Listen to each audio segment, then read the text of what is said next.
Great. तो अब क्या मैं खुले हाथों से उनका वेलकम करूं? जियांग फे बड़बड़ाया। तभी 0541 बीच में बोल पड़ा। कैप्टन सर, असल में उनके बारे में कुछ यूजफुल है। ओ, बताओ जरा, जियांग फे ने कहा। उसे एक उम्मीद की किरण दिखी। हालांकि हाँ, तियान्यू ने उसकी मदद करने का प्रॉमिस किया था, लेकिन यह सोचना नामुमकिन था कि वो 24 घंटे उसके साथ रहेगा। इसलिए जियांग फे अभी भी वरीड था। अगर 0541 कुछ यूजफुल बता दे तो जियांग फे थोड़ा रिलैक्स हो सकता था। सॉरी, मुझे डर है कि आप जिस आंसर की उम्मीद कर रहे हैं मैं वो प्रपोज नहीं कर रहा हूं। शिप के क्रैश होने से पहले भी मेरे पास इमोशनल सपोर्ट का कोई सिस्टम नहीं था। जियांग फे ने अपना माथा पीट लिया और सिर हिलाया। तो फिर तुम क्या प्रपोज कर रहे हो? जियांग फे ने पूछा। वो ट्विन्स यांग पो और यांग चिंग लेवल 3 फाइटर्स हैं। उनके साथ होने पर आप उनके गाइड करने से चारों मार्शल स्किल्स सीख सकते हैं, 0541 ने सजेस्ट किया। जाहिर है 0541 को जियांग फे की इमोशनल वेलबींग की कोई परवाह नहीं थी। उसके नजरिया से 0541 सिर्फ यही चाहता था कि जियांग फे स्ट्रॉन्गर बने ताकि शिप की रिकवरी तेज हो सके। हाँ, बात तो तुमने सही कही। मैंने इस बारे में कभी ऐसे सोचा ही नहीं था। जियांग फे चिल्लाया। भले ही उन लड़कियों को झेलना मुश्किल था, लेकिन उनके आसपास रहने से ट्रेनिंग में कोई भी प्रॉब्लम आने पर वो उनकी मदद ले सकता था। चारों मार्शल स्किल्स ज्यादा मुश्किल नहीं थीं, और चूंकि वो लेवल 3 फाइटर्स थीं, इसलिए वो जियांग फे की मदद कर सकती थी। सही कहा। अब बस मुझे कल क्लास अटेंड करनी है। मुझे आगे बढ़कर उन्हें खुद ग्रीट करना चाहिए। मैं उन्हें अपने पेरेंट्स और अपनी प्राइवेट लाइफ को डिस्टर्ब नहीं करने दे सकता, जियांग फे ने खुद से कहा। जब जाने का वक्त हुआ तो जियांग फे ने अपना सामान पैक किया और घर की तरफ निकल पड़ा। जैसे ही उसका हाथ दरवाजे के हैंडल को पकड़ने वाला था, उसे लगा कि कुछ बहुत गड़बड़ है। Oh no! जियांग फे ने त्योरियां चढ़ाईं। आवाज बहुत ही धीमी थी, फिर भी जियांग फे की तेज सेंसेस ने उसे दरवाजे के अंदर से आ रही बातचीत की हल्की आवाज सुनवा दी। कोई उसकी मां से बात कर रहा था। खुद को तैयार करते हुए जियांग फे ने दरवाजा खोला और देखा, वो दोनों ट्विन्स उसकी मां से बात कर रही थीं। वो दोनों लड़कियां, यांग पो और यांग किंग, वहां मौजूद थीं और सोफे पर बैठकर आराम से उसकी मां से बातें कर रही थीं। हमेशा ठंडी रहने वाली यांग पो आज काफी अच्छी दिख रही थी। जब जियांग फे पहली बार उससे मिला था तब वो शांत और स्टोइक थी, लेकिन आज वो बिल्कुल अलग थी। वो बहुत ही एलिगेंटली बैठी थी और उसके चेहरे पर कोल्ड या स्टोइक होने का कोई निशान नहीं था। वो बस एक शर्मीली सी लड़की लग रही थी। यांग चिंग बस अपने ही अंदाज में थी। आमतौर पर वो बहुत जंपी और एनर्जेटिक रहती थी। जब वो जियांग फे की मां से बात कर रही थी तो उसका ये अंदाज दोगुना हो गया था। यहां तक कि उसकी मां भी उनकी बातों में पूरी तरह मगन थी। ओह, जियांग फे आ गया। ये दोनों तुम्हारी नई क्लासमेट्स हैं, और पता है क्या, ये हमारे घर के ठीक सामने ही रह रही हैं। क्या कोइंसिडेंस है, जियांग फे की मां ने अपनी चमकती आंखों के साथ कहा। ओ हाँ, what a coco coincidence, Jiang Fei ने कहा। उसे महसूस हो रहा था कि उसका चेहरा ऐंठ रहा है। उन दोनों को यहां रहने का अरेंजमेंट हाँ तियान्यू ने किया था, तो जाहिर है कि ये ऐसा ही कोइंसिडेंस होने वाला था। हाँ, हेलो बिग ब्रदर जियांग फे। आपकी माँ और मैं बस आपके बचपन के बारे में ही बात कर रहे थे। यांग चिंग ने एक फोटो एल्बम दिखाते हुए कहा, जिस पर जियांग फेज बेबी पिक्चर्स लिखा था। जियांग फे सच में क्रिंज करना चाहता था, लेकिन उसने पूरी कोशिश करके अपने इस इमोशन को रोक लिया। जब यांग चिंग ने उसे बिग ब्रदर कहा तो वो इतना फेक और क्यूट था कि जियांग फे का चेहरा क्रिंज से भर सकता था। मॉम, आप मेरी डार्क हिस्ट्री किसी अजनबी को कैसे बता सकती हैं? जियांग फे ने चिल्लाकर कहा। उसकी अपनी मां एक बिल्कुल अनजान इंसान को उसकी एम्बैरेसिंग तस्वीरें दिखा रही थीं। इससे अच्छा तो वो पूरा एल्बम बाइडू पर अपलोड कर देती और पूरे चाइना को उसका पास्ट बता देती। जब सन मेंगमेंग घर आई थी तब भी बिल्कुल ऐसा ही हुआ था। उसकी मां खुशी खुशी किसी भी बारे में बात करने लगती थी। इस छोटी सी फ्रेंडली बातचीत की वजह से ही उसने सन मेंगमेंग को हर हाल में अवॉइड करना शुरू कर दिया था। क्लास में जब भी सन मेंगमेंग उसके पास आने की कोशिश करती, वो किसी सांप की तरह क्लासरूम में खिसककर भीड़ में गायब हो जाता था। ये उसके लिए इतना एम्बैरेसिंग था कि वो उसके बाद कभी सन मेंगमेंग से बात नहीं कर पाया। अब जबकि उसकी मां ने ट्विंस के साथ भी वही किया था, तो जियांग फे ने फाइनली अपनी किस्मत को मान लिया और विरोध करना छोड़ दिया। आप लोग बातें करो, अब मैं डिनर बनाती हूं।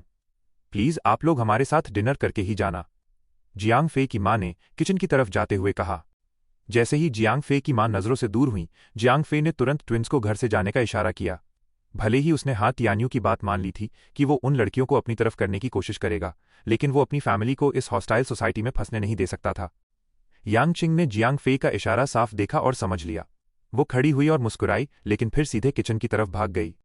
ये थैंक्स आंटी, मैं भी आपकी मदद करना चाहती हूं, यांग चिंग खुशी से चिल्लाते हुए किचन में गायब हो गई।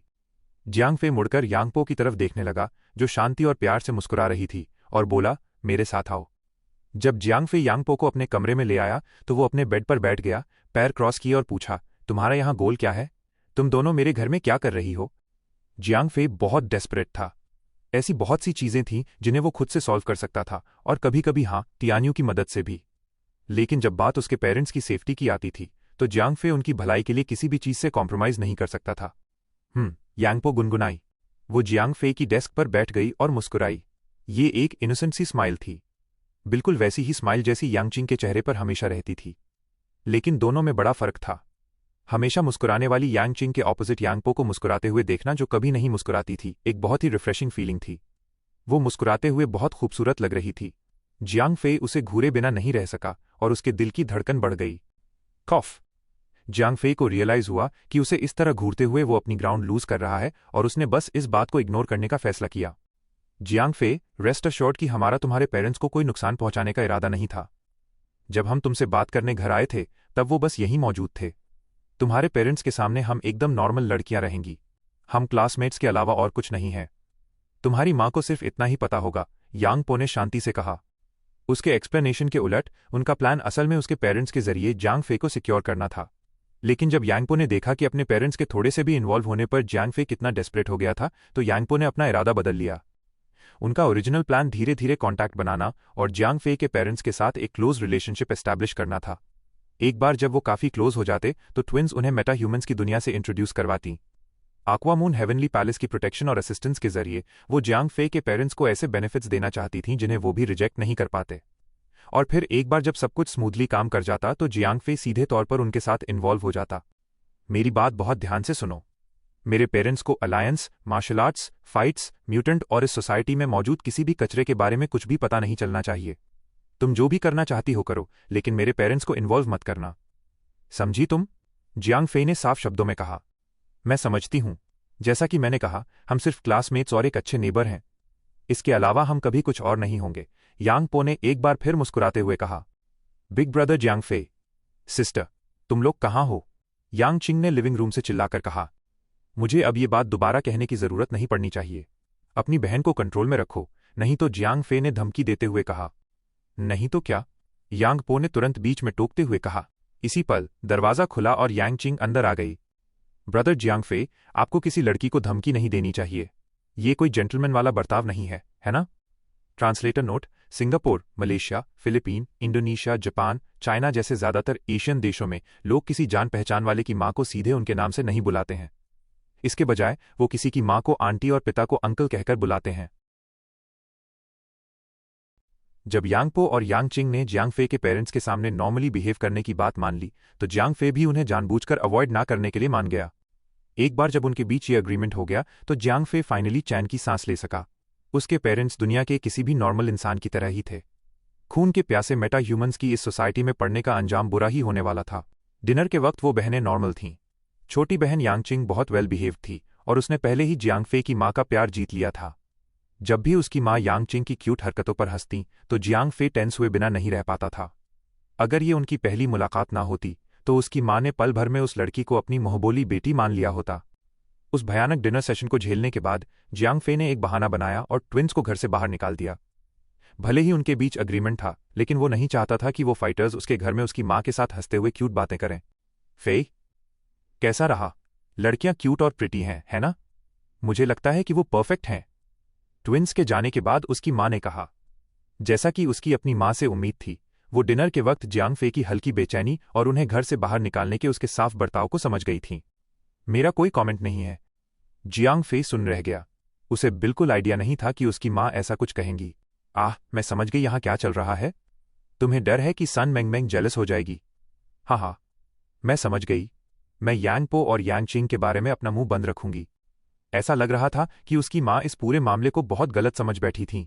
असली प्रॉब्लम यह थी कि वो खुशी से मुस्कुरा रही थीं। जब वो किचन में सफाई करने के लिए मुड़ी, तो उन्होंने धीरे से कुछ कहा। थैंक गॉड मेरे बच्चे का इंटरेस्ट लड़कियों में होने लगा है। मुझे तो लगा था कि वो नर्ड बन गया है। माम, मुझे लगता है कि आप गलत समझ रही हैं।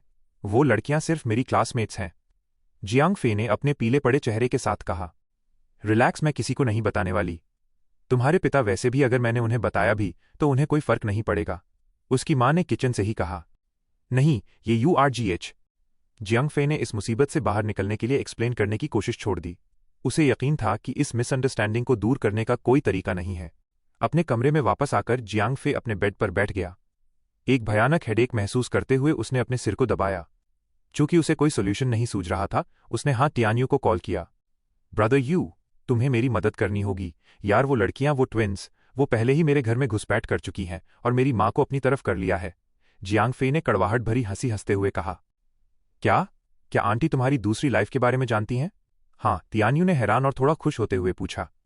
अगर जियांग फे के पेरेंट्स अब जियांग फे की हिडन लाइफ में इन्वॉल्व हो गए थे तो हाँ, तियान्यू के पास एक चांस हो सकता था। उसे सच में डर था कि अगर उसने वही करने की कोशिश की जो उन लड़कियों ने किया तो वो जियांग फे के साथ गलत करेगा। नहीं मेरा वो मतलब नहीं था। मेरी माँ उन लड़कियों पर फिदा हो गई हैं। वो जानबूझकर मेरी माँ को चार्म कर रही थीं। जियांग फे ने ऐसे कहा जैसे उसकी माँ की इकलौती कमजोरी क्यूट लड़कियां हों। सन मेंगमेंग के साथ भी पहले ऐसा ही हुआ था। खैर, अब मैं तुम्हारे लिए सच में कुछ नहीं कर सकता। हाँ, तियान्यू ने राहत की सांस लेते हुए कहा ताकि वो जियांग फे के लिए अपनी कंसर्न दिखा सके। सच कहूं तो वो थोड़ा निराश था। तुम्हें क्या लगता है मुझे कल क्या करना चाहिए? जियांग फे ने पूछा। कल वो दिन था जब दोनों बहनें उसकी क्लास में आने वाली थीं। कल मुझे लगता है कि तुम्हें बस एक बार अटेंड करना चाहिए। मैं क्यों करूं? मुझे अभी ओल्ड है से खबर मिली है। ध्यान से सुनो। वो लड़कियां इस शहर में सिर्फ तुम्हें अपने हाथों में लेने नहीं आई हैं, बल्कि तुम्हारा इस्तेमाल एक इसे कैसे कहूं, हम एक लिटरल ह्यूमन शील्ड की तरह करने आई हैं। हाँ? क्या कोई शूट आउट होने वाला है? जियांग फे ने घबराते हुए पूछा। नहीं रुको, मुझे एक्सप्लेन करने दो। वो दोनों लड़कियां इतनी खूबसूरत और क्यूट थीं कि अलायंसेज में ऐसे बहुत से लड़के थे जिन्होंने उनके साथ अपनी किस्मत आजमाने की कोशिश की थी। उनमें से ज्यादातर आक्वामून हेवनली पैलेस गए थे और वहां अपना लक ट्राई किया था। ऐसे 2 लड़के थे जिन्होंने तब से कभी हार नहीं मानी। उनके बैकग्राउंड की वजह से सेक्ट ने उन्हें डायरेक्टली रिजेक्ट करने की हिम्मत नहीं की, इसलिए वो दोनों लड़कियां उनसे बचने के लिए इस जगह पर आ गईं। इत्तेफाक से तुम आ गए। समझ में आई बात? तो टेक्निकली देखा जाए तो उन्हें लगता है कि मैं इतना सीधा हूं कि वो मुझे अपनी शील्ड की तरह यूज कर सकती हैं। बिंगो! वो दोनों लड़के कौन हैं? ये जांगफा, जो सोरिंग क्लाउड सेक्ट के ग्रैंड एल्डर का पोता है, और बाई जोंगवे, जो स्नो माउंटेन सेक्ट का यंग मास्टर है। हाँ, तियान्यू के उनकी आइडेंटिटीज एक्सप्लेन करने के तरीके को सुनकर जियांग फे ने त्योरियां चढ़ाईं। जिस तरह से तुमने बताया, ऐसा लगता है कि जिन 2 सेक्ट्स का तुमने जिक्र किया वो स्ट्रांग है। खैर, वो वीक नहीं है, ये तो पक्का है।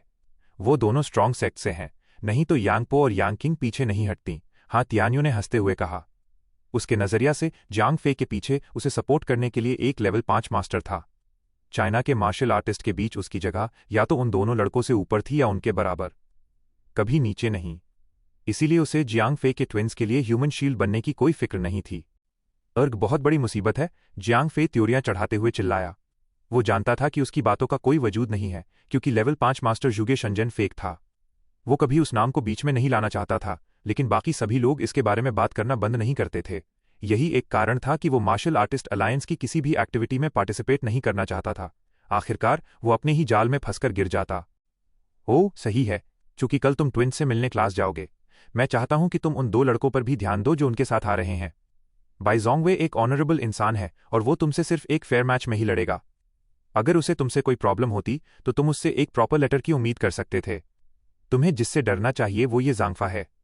वो लड़का इमेच्योर और राश के सिवा और कुछ नहीं है। हाँ, तियान्यू ने कहा। तो फिर मुझे क्या करना चाहिए? मार खाकर वहां से चला जाऊं? जियांग फे ने पूछा। मैं इस मामले में तुम्हारी मदद करने के लिए सही जगह पर नहीं हूं। अभी मैं बस तुम्हें एडवाइस दे सकता हूं। तुम्हें सबसे ज्यादा ये पता होना चाहिए कि अलायंस में मेरी औकात एक चींटी जैसी है। हाँ, तियान्यू ने कहा।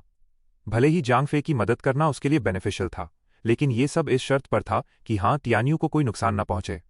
अगर वो बाई जोंगवे होता तो हाँ, तियान्यू को जियांग फे के पीछे खड़े होकर उसे डायरेक्टली बताने में कोई प्रॉब्लम नहीं होती कि क्या करना है। हालांकि वहां ये जांगफा होने वाला था। वो नहीं चाहता था कि उसकी पूरी फैमिली का वजूद सिर्फ इसलिए मिट जाए क्योंकि उसने जियांग फे के साथ ये जांगफा के कॉन्फ्लिक्ट में दखल दिया था। ठीक है, फिर जब हालात बेकाबू हो जाएंगे तो मैं तुम्हें कॉल करूंगा, जियांग फे ने कहा। अगर उसका लेवल 5 मास्टर असली होता तो जियांग फे हन तियान्यू को तसल्ली देता, जिससे वो सेफली प्लान्स बना पाता। प्रॉब्लम ये थी कि कोई मास्टर था ही नहीं। वो सेफ रहने के लिए सिर्फ झूठ और मनगढ़ंत कहानियों पर डिपेंड था। हाँ, तियान्यू की सेफ्टी पक्की करने के लिए वो किस चीज पर डिपेंड रह सकता था? जब हाँ, तियान्यू ने असिस्टेंस के लिए जियांग फी की मदद को ठुकरा दिया तो वो कुछ नहीं कर सका। साइज 0541, तुम्हें क्या लगता है मुझे क्या करना चाहिए? मुझे सच में खेद है, मैं आपकी किसी भी इमोशनल उलझन में दखल नहीं दे सकता। मैं इस मामले में कोई एडवाइस नहीं दे सकता। हालांकि मैं खतरे के प्रति अपनी सेंसिटिविटी बढ़ा दूंगा। अगर कोई आपको असैसिनेट करने का प्लान बनाता है तो मैं सिग्नल पिक कर लूंगा और हमलावर के स्ट्राइक करने से पहले आपको इन्फॉर्म कर दूंगा। तुम बस इतना ही कर सकते हो, ठीक है? जो भी हो, देखते हैं कि वो दोनों निकम्मे गुंडे मेरे ट्विंस के रास्ते में खड़े होने पर कैसा रिएक्ट करते हैं। आर्ग जो होगा सो देखा जाएगा। मैं इसके बारे में और नहीं सोच सकता। देखते हैं कल मेरे लिए क्या रखा है। जियांग फेई ने इसके अलावा कुछ और सोचने की कोशिश छोड़ते हुए कहा। वो समझ गया था कि अकेले अपने दम पर कोई प्लान बनाने का कोई रास्ता नहीं है। वो बस इतना ही कर सकता था कि कल उन चारों ट्रबल मेकर्स के आने का इंतजार करे। सब कुछ किनारे रखकर जियांग फेई अपने बेड पर गया और गेम में लॉग इन किया। गेम में आते ही उसने अपने एक्सपीरियंस गेज की तरफ देखा और उसका मूड खराब हो गया। उसे लेवल 59 पर पहुंचे 1 हफ्ता हो चुका था और उसने कुछ खास प्रोग्रेस नहीं की थी। उसका गेज अभी भी लगभग 1/3 खाली था। साई लेवलिंग सच में एक हेलिश ग्राइंड है, जियांग फे ने खुद से कहा। भले ही ये फेयर नहीं था, लेकिन वो पग प्लेयर्स के दर्द को समझ पा रहा था। गिल्ड का सारा मैनेजमेंट रोजेट रोज बहुत स्मूथली संभाल रही थी। गिल्ड को इंप्रूव करने के लिए जियांग फे के पास सच में करने लायक कुछ नहीं था। वो गिल्ड टेरिटरी में आया और एंट एग्स और एंट मिल्क निकालने के लिए सीक्रेट डंजन में गया। उनमें से ज्यादातर को अपने प्राइवेट बैंक स्टोरेज में डिपॉजिट करने के बाद उसने कुछ चुनिंदा आइटम्स निकाले और उन्हें लेडी कासानोवा को दे दिया। चूंकि 1 हफ्ता बीत चुका था, पूरे शहर के प्लेयर्स का एवरेज लेवल 40 पार कर चुका था। एम्पीरियल ड्रैगन के ज्यादातर प्लेयर्स या तो लेवल 40 के थे या उससे ऊपर। गिल्ड की इलीट स्क्वाड और मेन पार्टी पहले ही टेम्पल ऑफ डीएटीज एंड डीमंस की नॉर्मल डिफिकल्टी में एंटर कर चुकी थी। जियांग फे की बहुत ध्यान से बनाई गई स्ट्रैटेजी की वजह से टेम्पल ऑफ डीएटीज एंड डीमंस के रेड में हिस्सा लेने वाले मेंबर्स को ज्यादा मुश्किल नहीं हुई।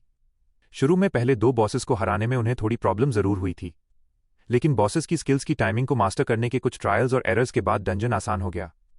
जाहिर है पार्टी का लाइनअप एकदम सही होना जरूरी था। इसके अलावा बेसिक कंट्रोल्स और रिएक्शन स्पीड की भी जरूरत थी। एम्पीरियल ड्रैगन की इलीट स्क्वाड को पेट एक दिया गया था। हर मेंबर के पास अपना एक पेट था और भले ही वो सिर्फ ग्रीन ग्रेड एंड सोल्जर्स थे, लेकिन वो प्लेयर के डैमेज का आधा हिस्सा डील कर सकते थे। सीधे शब्दों में कहें तो 20 प्लेयर्स की एक पूरी पार्टी का टोटल डीपीएस 30 प्लेयर्स की पार्टी के बराबर था। 3 दिन पहले लेडी कैसानोवा और 7 स्टार वॉरियर ने नॉर्मल डिफिकल्टी वाले temple of deities and demons को कॉन्कर करने के लिए 3 इलीट स्क्वाड्स को लीड किया था। भले ही ये गिल्ड की मेन पार्टी थी जिसमें कई पार्टीज शामिल थीं, लेकिन वो डंजन को पूरी तरह से क्लियर करने में फेल रहे थे। वो ज्यादा से ज्यादा दूसरे बॉस से बच पाए और तीसरे पर हार गए, फिर भी उन्हें काफी अच्छी लूट मिल गई थी। डंजन अपने फर्स्ट क्लियर से लेकर डेली फार्मिंग तक पहुंच चुका था। इस पॉइंट पर अब डंजन की एंट्री को सीक्रेट रखने की कोई जरूरत नहीं थी। बॉस को कई बार क्लियर किया जा चुका था और ड्रॉप्स लगातार बकवास ही आ रहे थे। चूंकि डॉनलाइट सिटी में प्लेयर्स का एवरेज लेवल 40 से ऊपर पहुंच गया था, इसलिए dungeon temple of deities and demons level farming के लिए एक हॉटस्पॉट बन गया था। एम्पीरियल ड्रैगन वहां अपने लेवल्स फार्म करने में बहुत मजे कर रहा था।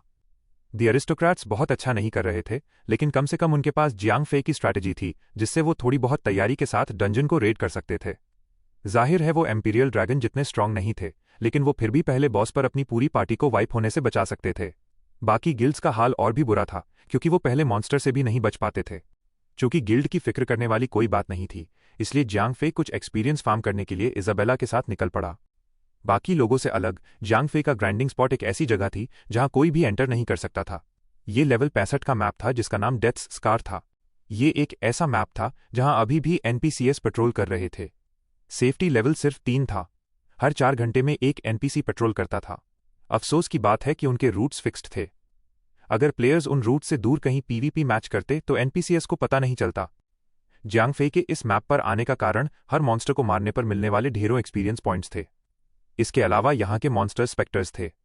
इससे जियांग फे को फायदा मिला क्योंकि उसके वेपन में एग्जॉर्सिज्म एनहांस था, जो उसे एक्स्ट्रा 30% डैमेज देने के साथ साथ एनिमी को स्टन करने का एक फिक्स चांस भी देता था। जाहिर है जियांग फे के मॉन्स्टर्स को क्लियर करने की स्पीड नॉर्मल से काफी तेज थी। मैप के एकदम बीचों बीच एक लिच बॉस था। जियांग फे ने इस मैप पर कुछ दिन बिताए थे, फिर भी उसने उस बॉस को नहीं मारा था। इसका कारण काफी अजीब था। उसे डर था कि अगर उसने बॉस को मार दिया तो छोटे मॉन्स्टर्स दोबारा स्पॉन नहीं होंगे। अगर स्पॉनिंग रुक गई तो उसे कोई और फार्मिंग स्पॉट ढूंढने के लिए अपना वक्त बर्बाद करना पड़ेगा। आज तक वो उसी मैप पर फार्मिंग कर रहा था। एक ही तरह के मॉन्स्टर्स को 1 हफ्ते तक मारने के बाद जियांग फे ने मारने का एक नया तरीका खोज लिया था।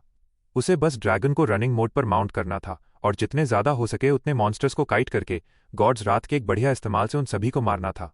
स्टॉम्प एक टारगेट को हाई स्पीड के साथ कुचलता है, मैक्सिमम हेल्थ पॉइंट्स का 20% डैमेज देता है, 1 सेकंड के लिए स्टन करता है।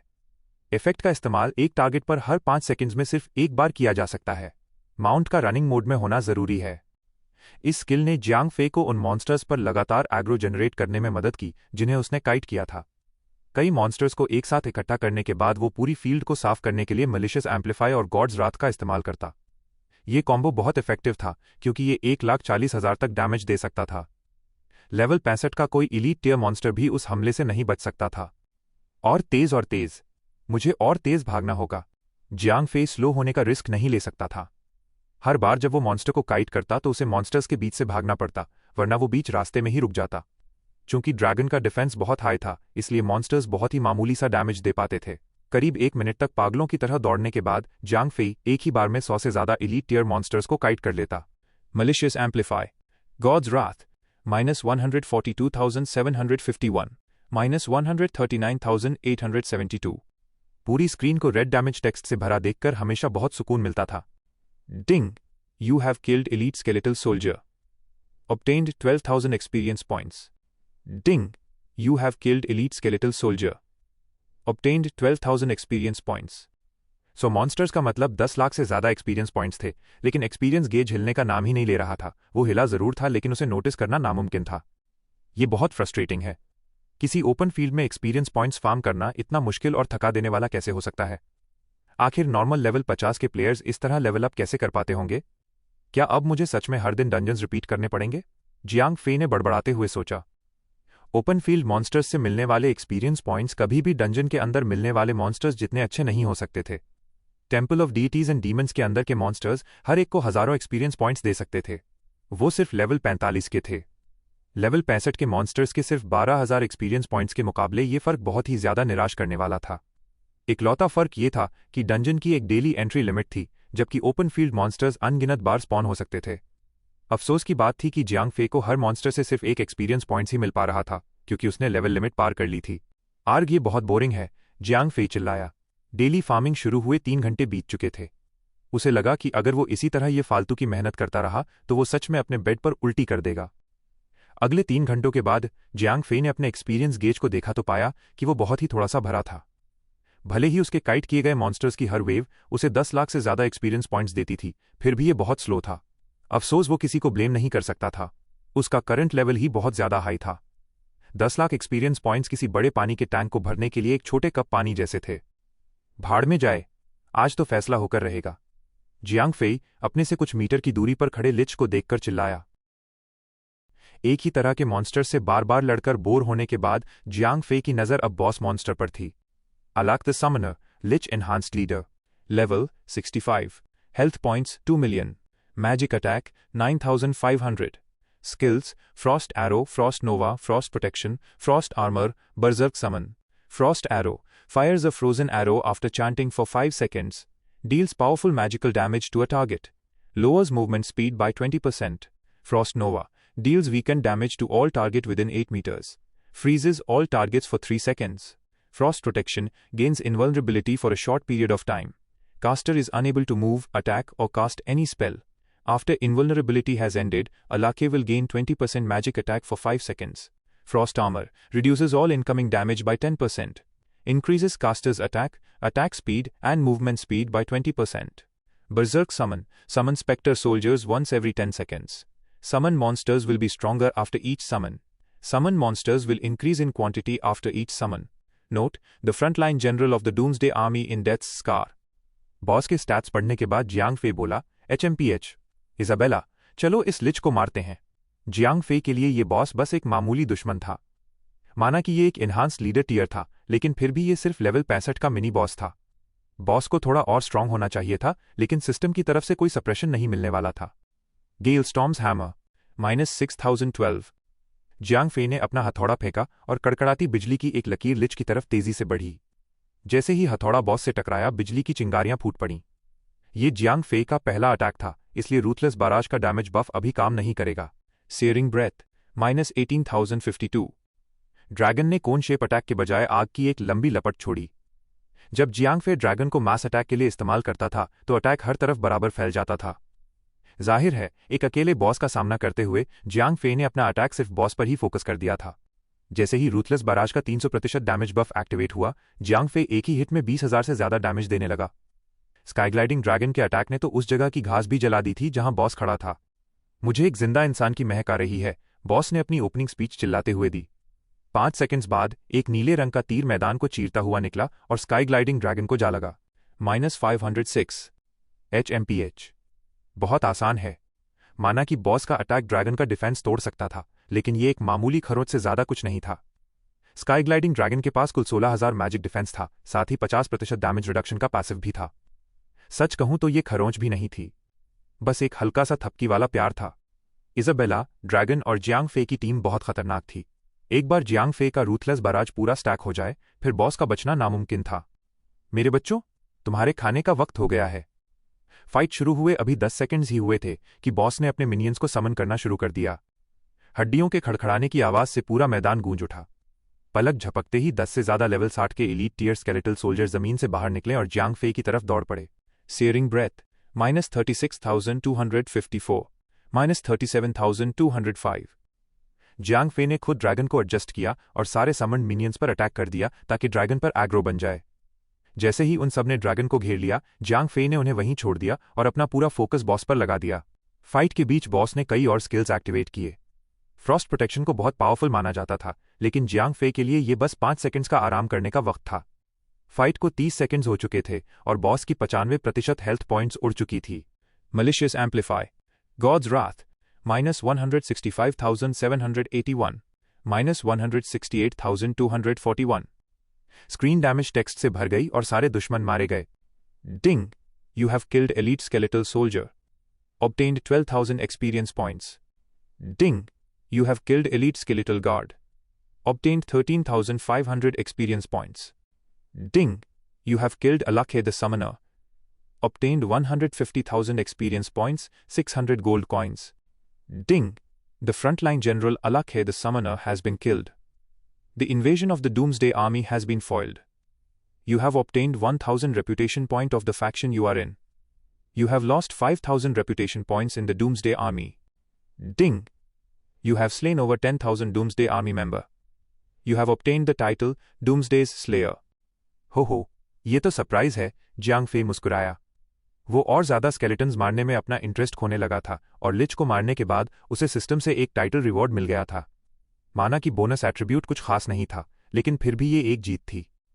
वर्डियोर ग्लाइडर, जरा देखो तो इस हड्डी के ढांचे ने क्या ड्रॉप किया है। इजाबेला ने लिच की बची हुई हड्डियों को मजाक में लात मारते हुए कहा। हाँ बिल्कुल, जियांग फे ने सिर हिलाया। जब जियांग फे बॉस की लाश के पास पहुंचा तो एक पर्पल रोशनी चमकी। ये सिर्फ एक वायलेट टीयर ड्रॉप था। इसमें कुछ नहीं किया जा सकता था। वो सिर्फ एक एनहांस लीडर टीयर था और किसी ओपन फील्ड बॉस के लिए फर्स्ट किल जैसी कोई चीज नहीं होती। Ice cold crown of intelligence, cloth armour epic, magic defence plus 125, physical defence plus 125, intelligence plus 80, spirit plus 80, magic attack plus 525। Equip increases your most used spells casting speed by 50%.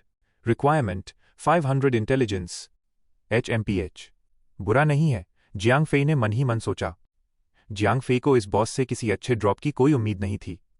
आखिरकार ये सिर्फ level 65 का mini boss था। इसके drops अभी तक किसी के काम नहीं आ सकते थे। ये पहली बार था जब जियांग फे ने ऐसा इक्विपमेंट देखा था जिसमें लेवल रिक्वायरमेंट के बजाय एट्रीब्यूट रिक्वायरमेंट थी। 500 इंटेलिजेंस कोई छोटी बात नहीं थी। अगर हिसाब लगाया जाए तो जिन प्लेयर्स ने अपने मैजिशियन को प्योर इंटेलिजेंस के हिसाब से बिल्ड किया था, बिना किसी गियर के लेवल 40 के मैजिशियन के पास सिर्फ 200 से थोड़ा ऊपर इंटेलिजेंस होता। सिर से पैर तक ब्लू टियर इक्विपमेंट पहनने के बाद भी वो ज्यादा से ज्यादा 300 इंटेलिजेंस तक ही पहुंच पाते, न इससे ज्यादा न कम। थियोरेटिकली देखा जाए तो ये इक्विपमेंट कोई लेवल 40 का मैजिशियन भी पहन सकता था।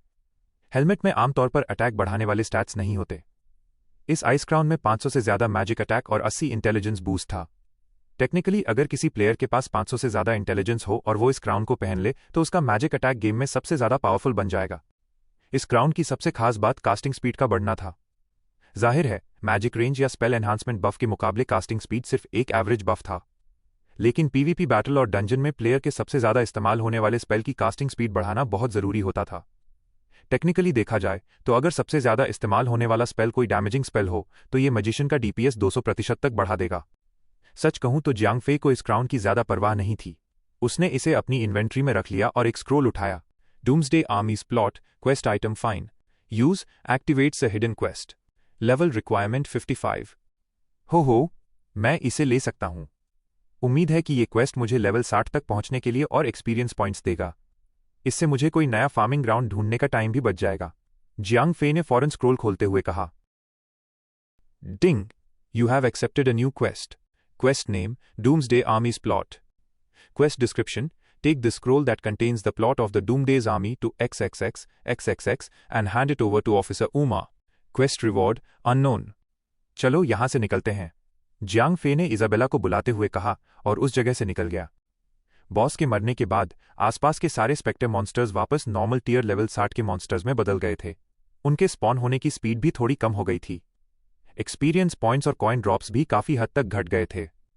अच्छी बात यह थी कि जियांग फे उस जगह से दूर जा रहा था।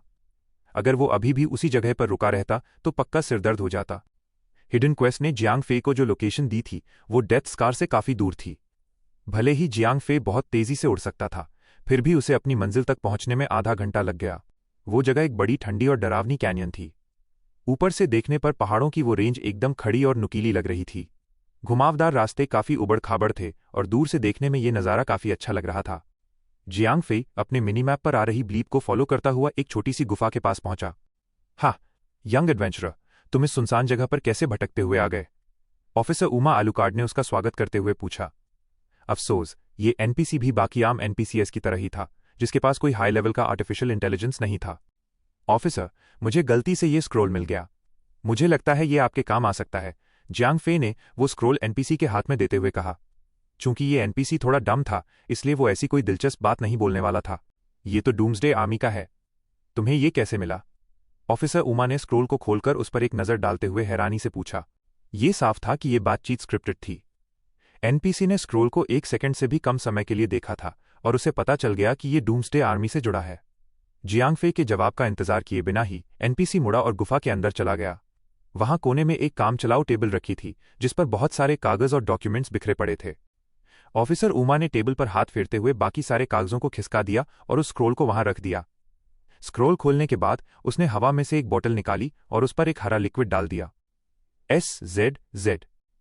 जब वो हरा लिक्विड पूरे स्क्रोल पर फैल गया तो कागज थोड़ा जलने लगा और उसमें से हरा धुआं निकलने लगा। देखते ही देखते स्क्रोल पर बने सिंबल्स हिलने लगे और खुद को रीअरेंज करने लगे। लानत है, डूम्सडे आर्मी ने अपनी चाल चल दी है। हमें उन्हें अभी रोकना होगा, वरना हम सबके लिए बहुत देर हो जाएगी। ऑफिसर उमा ने टेबल पर हाथ पटकते हुए कहा। एडवेंचरर, डूम्सडे आर्मी ने इंसानियत के खिलाफ एक साजिश रची है।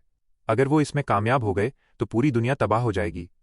रीइंफोर्समेंट्स रास्ते में हैं, लेकिन उन्हें यहां पहुंचने में बहुत टाइम लगेगा। हमारे पास ज्यादा वक्त नहीं है। मुझे तुम्हारी मदद चाहिए, ऑफिसर उमा ने जियांग फे के सामने खड़े होकर कहा। Ding, quest update. Quest name, doomsday armies plot 2। Quest description: Follow Officer Uma Alucard to complete an epic journey of combat. Quest reward: Unknown. मुझे आपकी मदद करके खुशी होगी, ऑफिसर उमा, जियांग फे ने क्वेस्ट एक्सेप्ट करते हुए कहा। बहुत बढ़िया नौजवान, ये मिशन बहुत टफ और एक्साइटिंग होने वाला है। क्या तुमने अपनी तैयारी कर ली है? ऑफिसर उमा ने पूछा। मैं तैयार हूं, बस आपके ऑर्डर का इंतजार है सर, जियांग फे ने कहा। तो फिर ठीक है, डूम्सडे आर्मी इस कैनियन के दूसरी तरफ एक समनिंग रिचुअल कर रही है। हमें जाकर उन्हें रोकना होगा, ऑफिसर उमा बोला। क्या हम उन्हें रोकने वाले हैं, सिर्फ हम दोनों? जियांग फे ने पूछा। मिशंस तक तो ठीक था, लेकिन कोई सुइसाइडल मिशन तो बिल्कुल नहीं। शांत रहो मेरे दोस्त, मैंने खास इस मिशन के लिए एक सीक्रेट वेपन तैयार किया है। ऑफिसर उमा गुफा के दूसरे कोने में गया और एक क्रेट बाहर निकालते हुए बोला। Holy water grenade, quest item. Use, detonates holy water that spreads out 30 metres to purify all spectres. Wow, ये तो काफी पावरफुल है, जियांग फे ने कमेंट किया। हमारा मिशन इसे हवा से नीचे गिराना है। उन घिनौने स्पेक्टर्स को खत्म करने के लिए ये काफी होगा, ऑफिसर उमा ने कहा। जैसे ही उसने अपनी बात खत्म की, गुफा के दरवाजे पर 2 ग्रिफॉन स्पॉन हो गए। ग्रिफॉन के पंख किसी चील जैसे थे और शरीर शेर जैसा। ये भी स्काई ग्लाइडिंग ड्रैगन की तरह ही एक फ्लाइंग माउंट था। जाहिर है, ग्रिफॉन की कॉम्बैट एबिलिटी ड्रैगन जितनी स्ट्रांग नहीं थी। ग्रिफॉन्स खास तौर पर इसी क्वेस्ट के लिए स्पॉन हुए थे। जैसे ही क्वेस्ट खत्म होगी, ये माउंट गेम से रिमूव कर दिया जाएगा। बस यही है यंग एडवेंचरर, क्या तुम तैयार हो? हम अभी उड़ान भरेंगे, ऑफिसर उमा ने होली वाटर ग्रेनेड के क्रेट को ग्रिफॉन की पीठ पर रखते हुए कहा। सर, क्या मैं अपना खुद का फ्लाइंग माउंट यूज कर सकता हूं? जियांग फे ने पूछा। हाँ बिल्कुल, अगर तुम्हारे पास है तो, ऑफिसर उमा ने कहा। गेम के डेवलपर्स को पता था कि जब प्लेयर्स ये लेवल 55 की हिडन क्वेस्ट एक्सेप्ट करेंगे तो हो सकता है उनके पास पहले से ही कोई फ्लाइंग माउंट हो। ठीक है, मैं तैयार हूं, जियांग फे ने कुछ होली वाटर ग्रेनेड्स उठाते हुए कहा। अपना खुद का माउंट इस्तेमाल करने की वजह बहुत सिंपल थी। ग्रिफॉन एक साथ 2 लोगों का वजन नहीं उठा सकता था। इजाबेला कभी भी वापस पेट स्लॉट में नहीं जाना चाहती थी, इसलिए जियांग फे को कोई ऐसा तरीका ढूंढना था जिससे वो उसके साथ बैठ सके। यंग एडवेंचरर, चलो निकलते हैं। चूंकि एनपीसी को ज्यादा इंटेलिजेंस के साथ प्रोग्राम नहीं किया गया था, इसलिए वो ये नहीं देख पाया कि जियांग फे एक ड्रैगन नाइट था। उसने ड्रैगन को बस एक आम माउंट की तरह ही देखा था। ऑफिसर उमा के ठीक पीछे पीछे उड़ते हुए जियांग फे कैनियन को पार करके पहाड़ के दूसरी तरफ जाने लगा। जाहिर है, जियांग फे की स्पीड ऑफिसर उमा से कहीं ज्यादा थी। उसे पीछे छूट जाने की कोई टेंशन नहीं थी। 15 मिनट उड़ने के बाद जियांग फे अपने आप कॉम्बैट स्टेट में एंटर कर गया। हाँ, आ गए हम। एक्साइटिंग मिशन बस शुरू ही होने वाला है। दुश्मनों के अटैक से बचना मत भूलना। उन बड़े भालों से बचकर रहना, ऑफिसर उमा जोर से चिल्लाया। जियांग फे ने नीचे देखा तो उसे स्पेक्टर आर्मी का एक पूरा समंदर नजर आया। ये वार्निंग थोड़ी लेट हो गई थी, क्योंकि मॉन्स्टर्स ने पहले ही अपने हाथ में भाले तैयार कर लिए थे और उन्हें ऊपर फेंकने के लिए एकदम रेडी थे। अगले ही पल भाले हवा को चीरते हुए जियांग फे की तरफ तेजी से आ रहे थे। अब जियांग फे को बस आने वाले सारे अटैक से बचते हुए तब तक नीचे जाना था जब तक कि दुश्मन उसकी बॉम्बिंग रेंज में न आ जाएं। नौजवान, तुम अच्छे से बच रहे हो, लेकिन उन पर बम गिराना मत भूलना। कोर बैरियर को तोड़ने के लिए हमें कम से कम आधी आर्मी को मारना ही होगा, वरना हम समनिंग रिचुअल को रोकने के लिए कोर के अंदर नहीं जा पाएंगे। ये पूरा प्रोसेस ट्यूटोरियल मोड में हो रहा था। सिस्टम ने जियांग फे के कंट्रोल्स अपने हाथ में ले लिए थे ताकि वो उसे सिखा सके कि दुश्मनों के अटैक से कैसे बचना है और बम गिराने के लिए कौन से बटन्स दबाने हैं। Few WWW boom. एक एक करके जियांग फे ने पूरे बैटलफील्ड में बम गिराए। बम फटते ही चारों तरफ चमकता हुआ पानी फैल गया और जैसे ही स्पेक्टर मॉन्स्टर्स ने उसे छुआ, वो जोर से चीखे और राख में बदल गए। एक होली वाटर ग्रेनेड 30 मीटर की रेंज में आने वाले सारे स्पेक्टर मॉन्स्टर्स को तुरंत मारने के लिए काफी था। लो, हम दोनों मिलकर इसका मजा लेते हैं, जियांग फे ने क्रेट इजाबेला को देते हुए कहा और उसे बम गिराने दिए। ड्यूअल प्लेयर फ्लाइंग माउंट होने का यही तो फायदा था। जियांग फे अपना पूरा फोकस आने वाले भालों से बचने पर लगा सकता था, जबकि इजाबेला बम गिराने पर ध्यान दे सकती थी। ये एकदम परफेक्ट एरियल अटैक कॉम्बिनेशन था। शुरुआत में जियांग फे का बॉम्बिंग मिशन एकदम स्मूथ चल रहा था। जियांग फे की तरफ आने वाले सारे अटैक्स बेकार जा रहे थे। उसे तो इजाबेला से बात करने का भी टाइम मिल गया था। लेकिन जब जियांग फे और ऑफिसर उमा आर्मी के कोर के पास पहुंचे तो हालात सीरियस हो गए। एयर डिफेंस बहुत खतरनाक हो चुका था। जियांग फे को अटैक्स पर ध्यान देना पड़ रहा था, क्योंकि हवा को चीरते हुए उसकी तरफ आने वाले सफेद बोन स्पीयर्स अब तेज और ज्यादा एक्यूरेट हो गए थे। जब कोई बोन स्पीयर जियांग फे से कुछ इंच की दूरी से निकलता था तो उसकी आवाज बहुत डरावनी लगती थी। वैम -1000। आखिरकार अटैक से बचने में एक्सपर्ट होने के बावजूद जियांग फे से भी गलती हो गई और उसे एक हिट लग गया। ये नॉर्मल था। डूम्सडे आर्मी का एयर डिफेंस बहुत कमाल का था। भालों की बारिश किसी तूफान की तरह आ रही थी।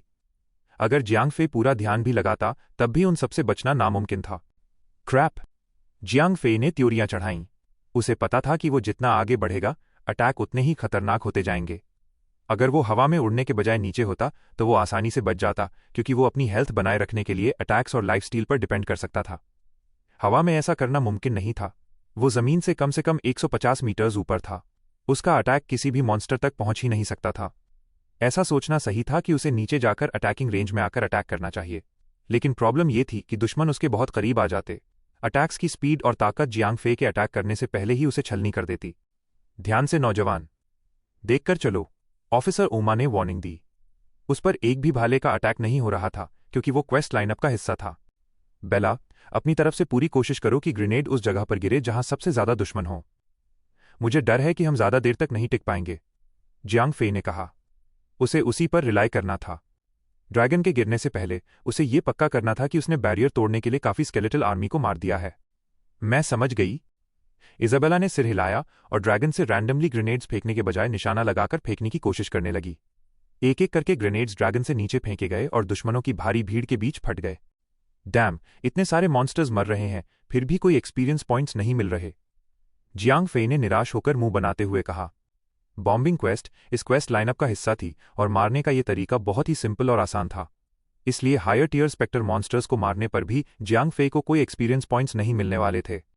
लगे रहो नौजवान, बैरियर लगभग टूटने वाला है, ऑफिसर उमा ने कहा। बॉम्बिंग शुरू हुए करीब 10 मिनट्स हो चुके थे। चलो ये भी ठीक है, जियांग फे ने राहत की सांस ली। स्काई ग्लाइडिंग ड्रैगन को पहले ही कई हिट्स लग चुके थे। अगर जियांग फे का लेवल हाई नहीं होता तो वो बहुत पहले ही ड्रैगन को खो चुका होता। तभी कुछ ऐसा हुआ जिसकी उम्मीद नहीं थी। ग्रा! ऑफिसर उमा दर्द से करा उठा। एक लंबे सफेद बोन स्पीयर ने उस ग्रिफिन को आर पार छेद दिया था जिस पर ऑफिसर उमा बैठा था। वो भाला माउंट को चीरता हुआ ऑफिसर उमा के शरीर में घुस गया था। What the hell? ये क्या हो रहा है? जियांग फे शॉक्ड रह गया। वो एनपीसी शुरुआत से ही अटैक से एकदम परफेक्टली बच रहा था, फिर भी वो एक ही स्ट्राइक में मारा गया। नौजवान, मेरा काम तमाम हो गया। बैरियर कमजोर पड़ चुका है। अब तुम्हें ही उन्हें रोकना होगा, ऑफिसर उमा ने जियांग फे से अपने आखिरी शब्द कहे। अब जियांग फे को साफ हो गया था कि ये इवेंट क्वेस्ट का ही एक हिस्सा था। क्वेस्ट में ऑफिसर उमा का रोल सिर्फ जियांग फे को डूम्सडे आर्मी के कोर तक पहुंचाने के लिए एक गाइड का था। अब जब बैरियर कमजोर हो चुका था तो गाइड की कोई जरूरत नहीं थी। क्वेस्ट के हिसाब से अब जियांग फे को ही सारी आर्मी को मारना था। बेला, बाद के लिए कुछ ग्रेनेड्स बचा लो, अभी उन्हें फेंकने की कोई जरूरत नहीं है। तैयार हो जाओ, हम सीधा अंदर घुसने वाले हैं, जियांग फे ने कहा। उसके पास नीचे गिरते हुए ऑफिसर उमा को पकड़ने का टाइम नहीं था, खासकर तब जब बैरियर टूट चुका था और अटैक्स और भी ज्यादा तेज हो गए थे। ऑफिसर उमा की गाइडेंस के बिना अब जियांग फे को स्लो उड़ने की जरूरत नहीं थी। जियांग फे तेजी से बैटलफील्ड को पार करते हुए सीधा बैरियर के अंदर घुस गया। उसी वक्त जियांग फे को 2 और हिट्स लगे। किस्मत से ड्रैगन भारी आर्मर से ढका था, जिस वजह से वो अटैक सह गया और एनपीसी की तरह मरा नहीं। वूश! बैरियर के अंदर घुसते ही जियांग फे के सामने एक अच्छा नजारा था। वो घिनौनी स्केलेटल आर्मी अभी भी वहीं थी, लेकिन उनके पास वो परेशान करने वाले लंबे भाले नहीं थे। काफी आगे एक ऑल्टर था जहां 4 बड़े लिचेस सेंटर में बने एक मैजिक सर्कल जैसी चीज पर अपना मैजिक चैनल करते हुए मंत्र पढ़ रहे थे। Spectre elite guard, spectre advanced elite, level 70, health points 580,000, attack power 11,000। Note: the main force of the doomsday army. Jiang Fei ने आर्मी पर नजर डाली और थोड़ा परेशान हो गया। वो मॉन्स्टर्स लेवल 70 के एडवांस्ड इलीट टियर के थे और उनकी गिनती 10,000 से कम नहीं थी। इस तरह की फॉर्मेशन काफी टफ थी, उनसे अकेले लड़ना लगभग नामुमकिन था। बेला, हमारे पास वो ग्रेनेड्स और कितने बचे हैं? इतने हैं कि अगर हम उन्हें सही से इस्तेमाल करें तो वो सब मारे जाएंगे, इजाबेला ने जल्दी से हिसाब लगाते हुए कहा। मेरे लिए इतना ही काफी है, जियांग फे ने उन चारों लिचेस की तरफ सीधे बढ़ते हुए कहा। Frost lich, spectre enhanced leader, level 65, health points 2 million, magic attack 9,500, skills frost protection, frost arrow, frost nova, shadow lich, spectre enhanced leader, level 65, health points 2 million, magic attack 9,500, skills shadow arrow, shadow barrier, shadow rage, cursed lich, spectre enhanced leader, level 65, health points 2 million, magic attack 9,500, skills curse of pain, excruciating pain, doomsday bind, plague लिच, spectre enhanced leader, level 65, health points 9,500, attack power 9,500, skills infect blood poison, infectious spread, HMPH। बहुत आसान है, वो चारों bosses week हैं, Jiang Fei ने राहत महसूस करते हुए कहा। ऐसा लग रहा था कि इस पॉइंट पर क्वेस्ट मैनेज की जा सकती है। उसे बस होली वाटर ग्रेनेड से सारे छोटे मिनियंस को साफ करना था और समनिंग रिचुअल खत्म करने के लिए उन बॉसेस को खुद मारना था। शुरुआत में उसने बॉसेस पर एक बम फेंका था, लेकिन उन्हें कोई डैमेज नहीं हुआ था। उस छोटे से एक्सपेरिमेंट से जियांग फे जान गया था कि बम बॉसेस पर बेअसर थे। अब उसके पास आलस करने का कोई बहाना नहीं था। बेला, पूरे मैदान को साफ करने का टाइम आ गया है, जियांग फे ने हवा में यू टर्न लेते हुए कहा। एक बार जब उसने उन सबको काइट करके एक जगह इकट्ठा कर लिया तो इजाबेला ने होली वाटर ग्रेनेड्स गिराकर सारे स्पेक्टर सोल्जर्स को आसानी से मार दिया। अब जियांग फे को बस उन चारों लिचेस को मारना था। बेला, चलो, जियांग फे ने उन चारों बॉसेस की तरफ उड़ते हुए कहा। लानत है तुम पर एडवेंचरर, तुम इस समनिंग रिचुअल को नहीं रोक सकते। अचानक कहीं से एक जोरदार आवाज गूंजी। सिर्फ फ्रॉस्ट लिच ने अपना मंत्र पढ़ना रोका और जियांग फे की तरफ मुड़ा। ये तो किस्मत की बात है, जियांग फे ने हैरानी से कहा जब उसने देखा कि सिर्फ एक ही बॉस उसकी तरफ मुड़ रहा है। वो अपनी पूरी ताकत लगाने के लिए पहले से ही तैयार था। ऐसा लग रहा था कि इस क्वेस्ट को ऐसे डिजाइन किया गया था कि कोई लेवल 60 का प्लेयर या कम लेवल वाले 3 प्लेयर्स की टीम इसे आसानी से पूरा कर सके। सारे मिनियंस को लेवल 70 का एडवांस्ड एलीट बनाया गया था ताकि प्लेयर्स उन्हें खुद मारने के बजाय होली वाटर ग्रेनेड्स इस्तेमाल करने पर मजबूर हो जाएं। इसका मकसद प्लेयर्स को एक्सपीरियंस पॉइंट्स फार्म करने देना बिल्कुल नहीं था। बॉसेस का लेवल कम था क्योंकि क्वेस्ट स्क्रोल सिर्फ एक फाइन टियर आइटम था। अगर सारे बॉसेस एक साथ अटैक कर देते तो इस क्वेस्ट की डिफिकल्टी किसी एपिक टियर हिडन क्वेस्ट जितनी हो जाती। HMPH। एक एक करके मुझे ये पसंद आया, जियांग फे ने मुस्कुराते हुए कहा। बिना किसी बात की फिक्र किए जियांग फे ने अपना हथौड़ा फेंका और फाइट शुरू कर दी। बॉस फाइट और पीवीपी बैटल में अटैक चॉइसेस का ही फर्क होता है। प्लेयर्स जिसे चाहें उसे अटैक कर सकते थे, जबकि मॉन्स्टर्स सिर्फ उसी पर अटैक कर सकते थे जो एग्रो लिस्ट में सबसे ऊपर हो। चूंकि प्लेयर का माउंट अपने मालिक के एग्रो से नजदीकी से जुड़ा होता था, इसलिए बॉसेस और मॉन्स्टर्स उसी को अपना टारगेट बनाते थे जिससे उन्हें सबसे ज्यादा खतरा होता था। यानी वो उसी पर अटैक करते जिसका एग्रो सबसे ज्यादा हो और साइज भी सबसे बड़ा हो। ड्रैगन अब जियांग फेई की पर्सनल मीट शील्ड बन चुका था। जिस भी मैप पर जियांग फेई अपने माउंट को बैटल के लिए समन कर सकता था, वहां उसे टेक्निकली 3 गुना ज्यादा डिफेंस मिल जाता था। थोड़ी ही देर में जियांग फेई और इजाबेला ने पहले लिच को मार गिराया और उसके तुरंत बाद दूसरे और तीसरे का भी काम तमाम कर दिया। 5 मिनट के अंदर ही चारों बॉसेस मारे गए। लानत है तुम पर एडवेंचरर, तुमने मेरे सारे प्लान चौपट कर दिए। तुम बचकर नहीं जा पाओगे। चारों लिक्स के मरते ही फिर से वही जोरदार आवाज गूंजी। वो मैजिक सर्कल जिसे चारों लिक्स अब तक संभाले हुए थे वो सिकुड़ने लगा। देखते ही देखते वो सर्कल एक छोटी प्लेट जितना हो गया और धुएं में बदलकर गायब हो गया। Ding. Quest updated. Quest name doomsday armies plot 3। Quest description you have successfully stop the plot of the doomsday army. Take the evil gemstone on the altar and bring it to Air Force Marshal Rico at XXX to report what had happened. Quest reward unknown. Evil gemstone? Jiang Fei ने अपनी भौहें चढ़ाईं और उस खाली alter की तरफ देखा। वो उसके बिल्कुल बीच में गया तो उसे वहां अंगूठे के बराबर एक काले रंग का क्रिस्टल मिला। Evil gemstone quest item, embedding effect unknown. यहां और कुछ नहीं है, चलो क्वेस्ट में आगे बढ़ते हैं, जियांग फेई ने उस काले क्रिस्टल को उठाते हुए कहा।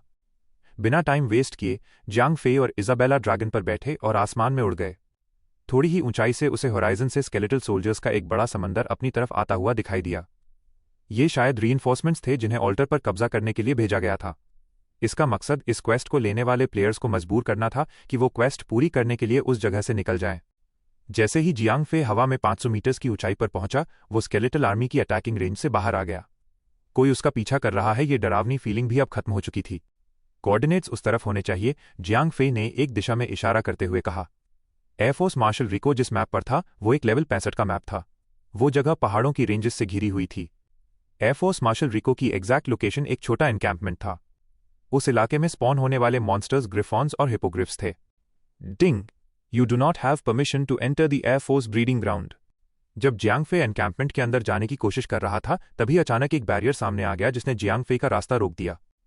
क्या यहां भी बैरियर है? अब मैं क्वेस्ट कैसे पूरी करूंगा? जियांग फेई ने परेशान होते हुए सोचा।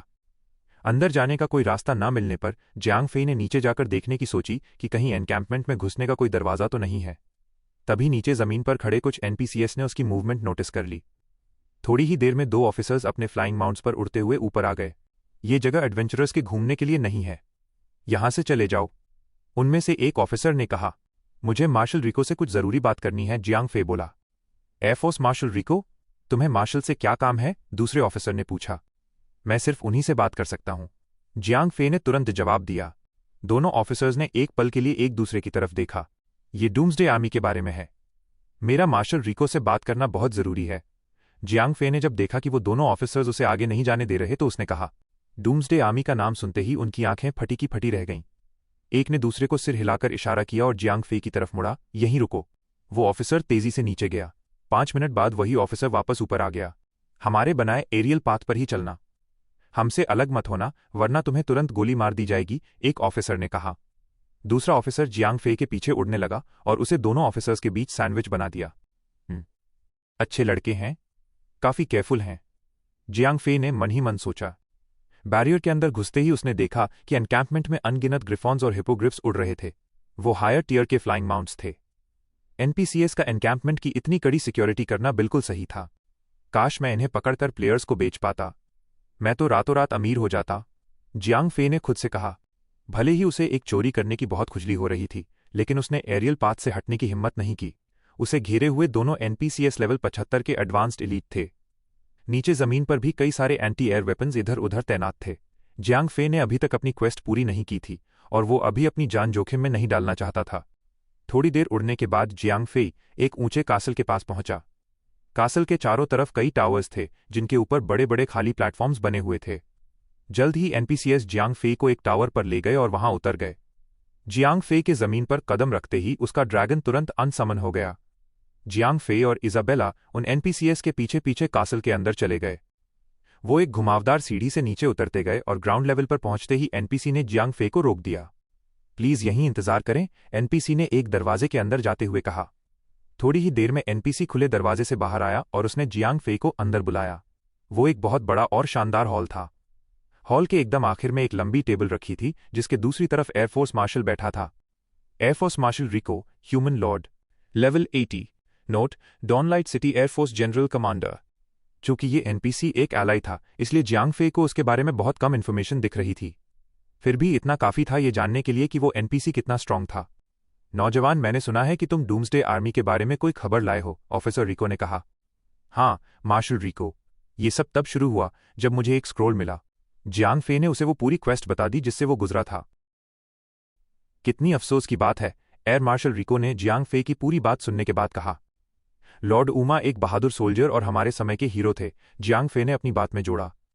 इस एनपीसी के साथ हुई पहली कुछ बातों से ही वो समझ गया था कि रिको को हायर इंटेलिजेंस के साथ प्रोग्राम किया गया था। अगर जियांग फे का अंदाजा सही था तो उसके लिए ऊमा के बारे में थोड़ी और बात करना ही बेहतर रहेगा। शायद अगर जियांग फे रिको की नज़रों में अपनी अच्छी इमेज बना ले तो उसे एंड रिवॉर्ड भी अच्छा मिल जाए। प्लीज हमें अकेला छोड़ दो, रिको ने उन ऑफिसर्स से कहा जो जियांग फे को कासल के अंदर लेकर आए थे। हॉल में अकेले होने के बाद रिको जियांग फे की तरफ मुड़ा और धीरे से बोला, ये साजिश मेरे हिसाब से भी सच में बहुत शॉकिंग है। मुझे ये जानना है कि तुम्हारे और उमा के अलावा इसके बारे में और किसे पता था? किसी को नहीं। ये एक इमरजेंसी थी। लॉर्ड उमा रीइंफोर्समेंट का इंतजार करने का रिस्क नहीं ले सकते थे। वहां सिर्फ हम दोनों ही थे, जियांग फे ने उसी लहजे में जवाब दिया। उसे समझ नहीं आ रहा था कि हॉल में अकेले होने के बावजूद रिको उससे ऐसे फुसफुसाकर क्यों बात कर रहा है। या तो दीवारों के भी कान थे या फिर कुछ गड़बड़ थी। अच्छा, रिको ने गहरी सांस ली। तो फिर यंग एडवेंचरर, क्या तुम जानते हो कि ये जेमस्टोन किस काम का है? रिको अपने हाथों में उस काले जेमस्टोन से खेलते हुए उसे जियांग फे को दिखाने लगा। मुझे कोई आइडिया नहीं है कि ये क्या है या क्या करता है, जियांग फे ने कहा। तुम्हें पता चल जाएगा, रिको ने एक खौफनाक मुस्कान के साथ कहा। जियांग फे तुरंत समझ गया कि कुछ तो गड़बड़ है। उसने रिको की तरफ ऊपर देखा तो उसकी आंखें उसी रंग में चमक रही थीं जैसी सारे स्पेक्टर की होती थीं।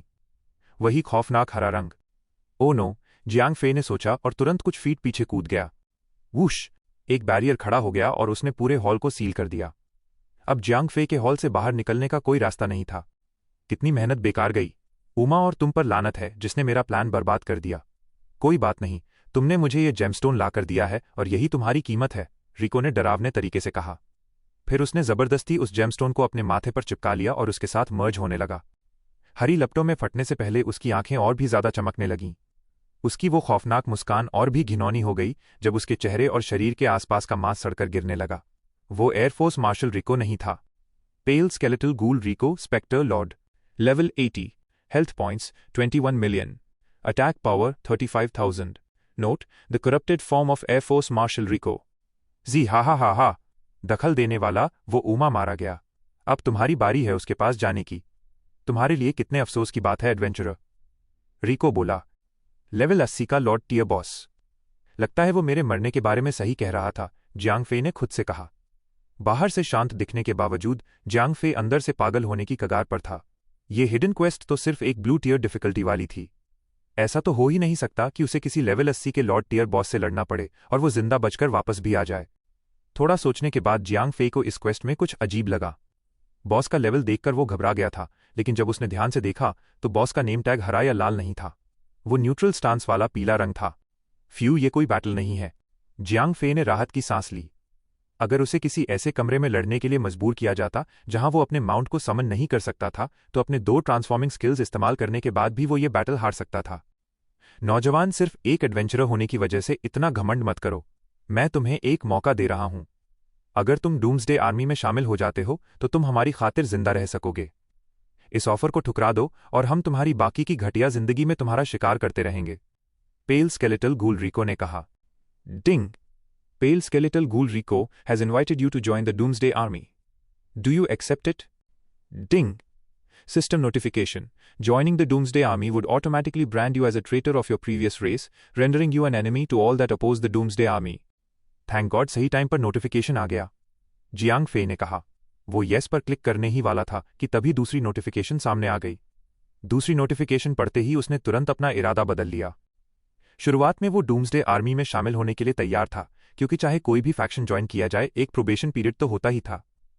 जियांग फे बहुत जल्दबाजी में था क्योंकि वो इस क्वेस्ट को जल्दी से खत्म करके अपना रिवॉर्ड और लेवल अप करने के लिए एक्सपीरियंस पॉइंट्स लेना चाहता था। लेकिन दूसरी नोटिफिकेशन पढ़ते ही उसने तुरंत अपना इरादा बदल दिया। पिछली रेस का गद्दार? इसका क्या मतलब था? जियांग फे को नहीं पता था कि किसी पिछली रेस का गद्दार होने पर प्लेयर को अपनी सबसे स्ट्रांग या रेयरेस्ट रेस से हाथ धोना पड़ता है और साथ ही वो सारे प्लेयर्स का दुश्मन भी बन जाता है। जियांग फे को यह सब नहीं पता था। वो बस इतना जानता था कि अगर उसने डार्क फैक्शन या डीमन रेस को धोखा दिया तो इजाबेला पक्का इस बारे में उससे सवाल करेगी। हो सकता है वो जियांग फे से रिश्ता ही तोड़ दे। दूसरी बात यह थी कि डूम्सडे आर्मी फैक्शन का किसी और के साथ दोस्ताना रिश्ता नहीं था। इस आर्मी में शामिल होने का सीधा सा मतलब था पूरी दुनिया से दुश्मनी मोल लेना। डॉनब्रेक गेम ने ज्यादातर प्लेयर्स और एनपीसी को न्यूट्रल फैक्शन में डिजाइन किया था। ज्यादातर बड़ी जंगों में सिर्फ डार्क और लाइट फैक्शन ही शामिल होते थे। ये पहली बार था जब जियांग फे किसी ऐसे नए फैक्शन से टकराया था जो डार्क और लाइट फैक्शन दोनों का दुश्मन था। ये जानने के बाद कोई बेवकूफ ही होगा जो डूम्सडे आर्मी ज्वाइन करेगा। HMPH, मैं वर्डियोर ग्लाइडर, नेफिलिम रेस का एक मेंबर, डूम्सडे आर्मी जैसी किसी भी बुरी ताकत के सामने कभी नहीं झुकूंगा। ले आओ अपनी आर्मी, ले आओ अपनी तलवारें, मैं मरते दम तक तुम्हारा सामना करूंगा। जियांग फे ने एक हीरो की तरह कहा। तुम्हारी मना करने की हिम्मत कैसे हुई? जाहिर है रिको आग बबूला हो रहा था। उसने सोचा था कि जियांग फे जैसा कोई नौजवान मौत को सामने देखकर डूम्सडे आर्मी में शामिल हो जाएगा। बहुत बढ़िया कहा। जैसे ही रिको जियांग फे पर हमला करने वाला था, बैरियर के बाहर से एक जोरदार हंसी गूंजी। वो बैरियर हरे और काले रंग की एक पतली मैजिक वॉल थी। उस बैरियर के आर पार एक उंगली घुसती हुई दिखाई दी और अगली चीज जो जियांग फे ने देखी वो प्योर स्ट्रेंथ का एक नजारा था। एक लंबा चौड़ा आदमी सिर्फ अपनी उंगलियों से उस बैरियर को फाड़ते हुए अंदर आ गया, जैसे वो बैरियर किसी कागज का बना हो। वो आदमी कम से कम 2 मीटर लंबा था और उसकी गहरी वायलेट स्किन पर लाल खून की धारियां बनी हुई थीं। उसकी आंखें ताजे खून की तरह लाल चमक रही थीं। काले रंग का आर्मर पहने हुए वो आदमी बहुत शान से अंदर आया। सीन न होने के अलावा वो आदमी बिल्कुल वैसा ही लग रहा था जैसा जियांग फे अपनी डीमन फॉर्म में लगता था। Otis, royal Nephilim middle tier overlord, level 95, health points 120 million. Note, the royal Nephilim elder price. Big brother? Isabella खुशी से चिल्लाई। हाँ, मेरी छोटी बहन, तुमने तो अपने लिए एक बहुत बढ़िया लड़का ढूंढ लिया है, ओटिस ने खुशी से हंसते हुए कहा। फिर उसने जियांग फे की तरफ देखा और उसे एक बड़ी सी स्माइल देने के साथ साथ थम्स अप भी दिया। WTF? इजाबेला के सबसे बड़े भाई को अचानक कहीं से भी आते देख जियांग फे सच में हैरान रह गया था। पहले तो वो रिको का इनविटेशन ठुकराने के तुरंत बाद अबिसल डोर इस्तेमाल करना चाहता था, लेकिन अब जब बाजी पलट चुकी थी तो ओटिस जैसा महान ओवरलॉर्ड बॉस एकदम आखिरी मोमेंट पर उसकी जान बचाने आ गया था। जब सारी उम्मीद खत्म हो गई तभी उम्मीद की सबसे चमकीली किरण दिखाई दी। ओटिस की एंट्री होते ही रिको पूरी तरह से सप्रेस हो गया। शायद ये रिको के लिए किस्मत की बात थी कि वो सिर्फ हड्डियों और सड़े हुए मांस का ढांचा था, वरना ओटिस को देखते ही उसकी पैंट गीली हो जाती। बिग ब्रदर, आप यहां कैसे? इजाबेला ने पूछा। उसकी क्यूरियोसिटी 7वें आसमान पर थी। हो, हम काफी टाइम से इन लोगों पर नजर रखे हुए थे। डूम्सडे आर्मी को सच में लगा कि उनका कवर एकदम परफेक्ट है और उन्हें अंदाजा भी नहीं था कि हमें उन्हें ट्रैक करने में कोई प्रॉब्लम नहीं होगी, ओटिस ने बहुत शान से हंसते हुए कहा। ओटिस की अपीयरेंस गेम डेवलपर्स ने डिजाइन की थी। जब कोई प्लेयर क्वेस्ट के इस पॉइंट तक पहुंचता तो एक एलाई बॉस सामने आ जाता। लेवल 60 से कम के किसी प्लेयर के लिए लेवल 80 के बॉस से लड़ना इम्पॉसिबल था, लेकिन सामने आने वाले एलाई बॉस में फर्क होता था। ये प्लेयर के फैक्शन पर डिपेंड करता था। चूंकि जियांग फे शैडो फैक्शन का हिस्सा था, इसलिए जो बॉस सामने आया वो ओटिस था। अगर कोई लाइट फैक्शन में होता तो प्लेयर की मदद के लिए एक सेलेस्टियल बॉस आता, लेकिन एक एलाई बॉस का आना प्लेयर की डूम्सडे आर्मी ज्वाइन करने की चॉइस पर डिपेंड करता था। अगर किसी प्लेयर ने आर्मी ज्वाइन कर ली होती तो क्वेस्ट किसी दूसरे रास्ते पर चली जाती। जियांग फे रेयर डीमन रेस का हिस्सा था और इसीलिए उसने अपनी रेस को धोखा देने से साफ मना कर दिया। अगर वो किसी नॉर्मल रेस का हिस्सा होता तो चांस था कि वो सच में डूम्सडे आर्मी ज्वाइन कर लेता। खैर, जो हुआ सो हुआ। अब जब ओटिस आ ही गया था तो लेवल 80 के बॉस रिको का काम तमाम होना पक्का था। बाइंड। ओटिस ने अपने हाथ उठाए और रोशनी की एक जंजीर छोड़ी जो हॉल को पार करते हुए गई और उसने रिको को जकड़ लिया। उसके बाद वो पलक झपकते ही गायब हो गया। शायद ओटिस ने इंटेरोगेशन के लिए उसे डीमन रेस के बेस पर टेलीपोर्ट कर दिया था। बिग ब्रदर, आपको सक्सेसफुली इस बात का प्रूफ मिल गया कि रिको करप्ट हो चुका था। ये सब हमारी वजह से हुआ, इजाबेला ने अपनी जीत की खुशी मनाते हुए कहा। ये बिल्कुल सच है मेरी छोटी बहन। ये छोटा सा कीड़ा काफी टाइम से छुप रहा था। शुरुआत में हमें रिको पर शक था, लेकिन हम कभी ये प्रूव नहीं कर पाए कि वो डूम्सडे आर्मी का हिस्सा है। किस्मत से तुम उसके लिए वो जेमस्टोन ले आई जिससे उसकी असलियत सामने आ गई, ओटिस ने इजाबेला के छोटे से सिर को थपथपाते हुए कहा। छोटे, ओटिस ने जियांग फे को पुकारते हुए कहा। तुमने बहुत अच्छा काम किया। किंग के नाम पर मैं डीमन रेस की तरफ से तुम्हें तुम्हारे इस काम के लिए रिवॉर्ड देता हूं। ओटिस ने शान से कहा। यह सब जियांग फेई की उस हीरोइक स्पीच का कमाल था जिसने ओटिस को उस पर प्राउड फील कराया था। Ding, doomsday armies plot quest completed. Ding, you have obtained 2000 demon race reputation points. Ding, you have obtained 1000 reputation points for all races in the Shadow faction. Ding, you have obtained 700 gold coins. Ding, you have obtained 80 million experience points. Ding, congratulations to player Verdure Glider for reaching level 60.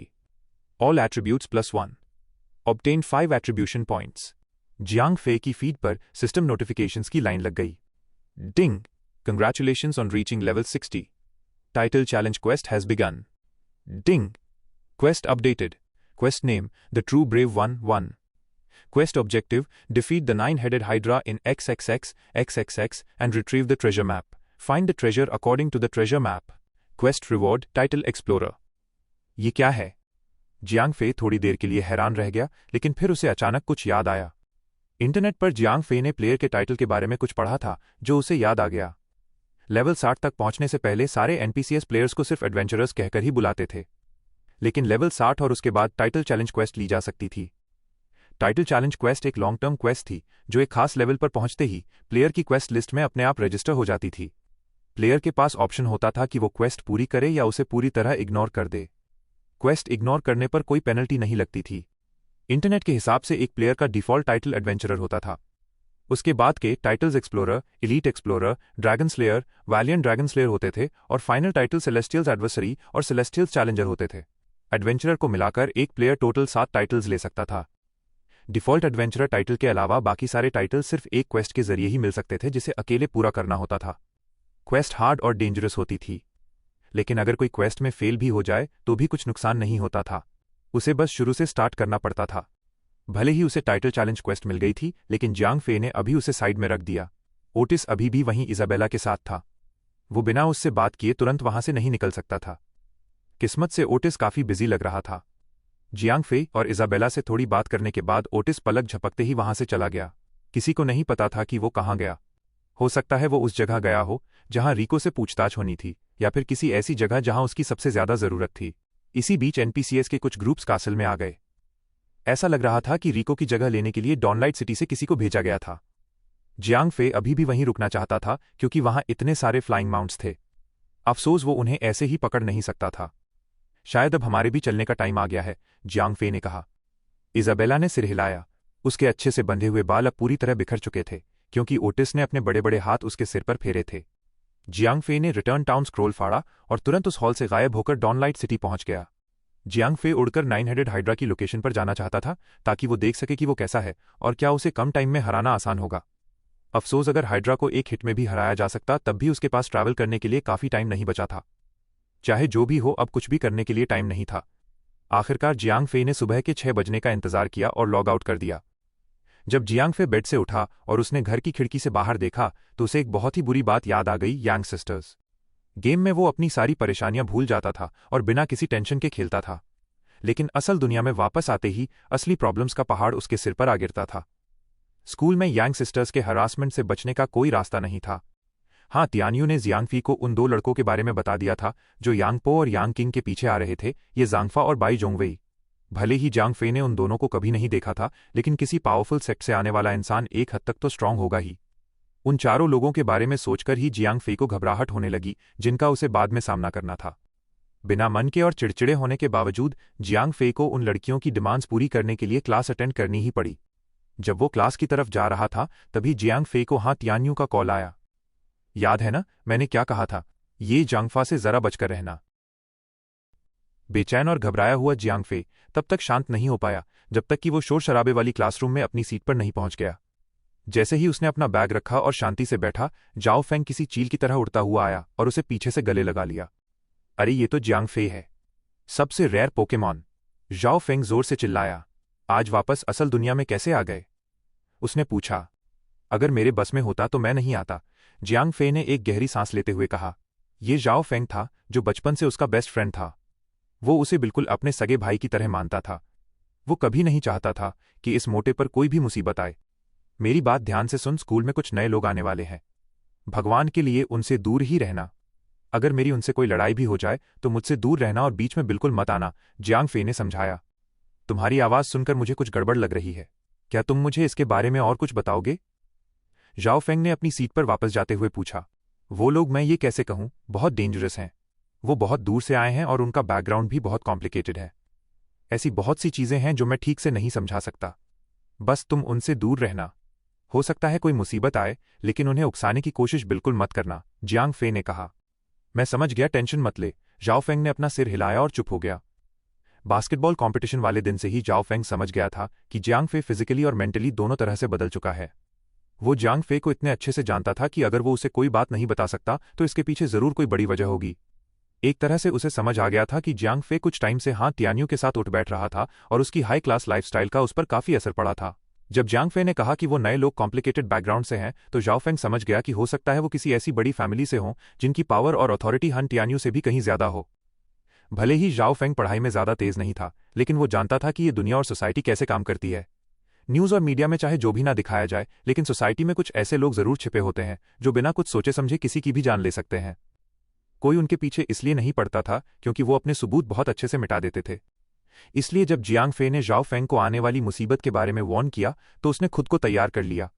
फिर भी उसे Meta humans और उनके लाए जाने वाले खतरे के बारे में कोई अंदाजा नहीं था। कुछ मिनट्स बीते और क्लासरूम स्टूडेंट से भर गई। होमरूम टीचर अंदर आईं और पहला पीरियड शुरू हो गया। सब लोग किसी यंग और खूबसूरत टीचर की उम्मीद कर रहे थे, लेकिन होमरूम टीचर 50 साल से ऊपर की एक औरत थी। सब लोग अपनी सीट्स पर बैठ जाओ। आज का लेसन शुरू करने से पहले मुझे 2 नए ट्रांसफर स्टूडेंट्स का इंट्रोडक्शन कराना है, टीचर ने कहा।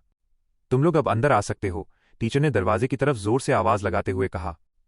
जियांग फे ने देखने की भी जहमत नहीं उठाई क्योंकि उसे पता था कि वो ट्विन्स ही हैं। प्लीज अपना इंट्रोडक्शन दो, टीचर ने कहा। यांगपो और यांगचिंग क्लास के सामने आई और दोनों ने एक साथ झुककर नमस्ते किया। हाय एवरीवन, मैं यांगचिंग हूं। हेलो, मेरा नाम यांगपो है। मुझे यहां आकर बहुत खुशी हो रही है। उम्मीद है हम सब अच्छे से रहेंगे। जियांग फे ने परेशान होकर अपनी भौहें चढ़ाईं। उसे याद था कि हां तियान्यू ने उसे बताया था कि 2 लड़के आने वाले हैं। क्या उन्हें किसी दूसरी क्लास में भेज दिया गया था? ये बहुत अजीब बात थी।